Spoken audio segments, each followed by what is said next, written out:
సివిల్కి prepare అవుతున్నాడు ఒక వ్యక్తి, గ్రూప్ 1కో గ్రూప్ 2కో సిద్ధపడుతున్నాడు. వాడు ఎలా ఉంటాడు?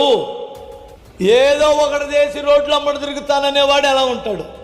నీకు అర్థమవుతుందా? ఆడి క్రాప్ వేరు, ఆడి బట్టలు వేరు, ఆడి సిగరెట్లు వేరు, ఆడి బేవర్స్థనం వేరు, ఆడు విచ్చలవిడితనం వేరు, ఆడు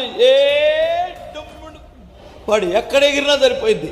కానీ ఐఏఎస్కి సిద్ధపడేటువంటి వాడు, గ్రూప్ 1కి సిద్ధపడేటువంటి వాడు, ఐపీఎస్కి సిద్ధపడుతున్నటువంటి వాడు ఎక్కడన్నా ఇలా ఉండడం చూసారా?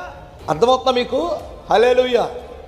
ఇలా పైకొచ్చే ఒక ఆడపిల్ల ఈ పనికి మాలింది కాబట్టి కొన్నది ఒక డొక్కు స్కూటీ, సర్ర వచ్చి దాని బ్రేకులు కూడా పడవు, ఇలా వెళ్ళి ఆపి ఒక లుక్ ఇచ్చి వెళ్ళింది అక్కడ ఉన్న మగపిల్లలకి. దీని చూపుకే వాళ్ళు పడిపోతారు. దీనికి బ్రేకులు కూడా సరిగా ఉండవు. ఇది పైకొచ్చే పిల్ల కాదు, నిజంగా చెప్పాలంటే లూసిఫర్ బుడ్డపిల్ల. ఎంతమందిని నాశనం చేసిద్దాం. పైకొచ్చే పిల్లలు జాబు కొట్టాలి, నేను ఒక ఉన్న స్థితిలో ఉండాలనేటువంటి వారు రాత్రింబగళ్ళు కష్టపడి చదువుతారు.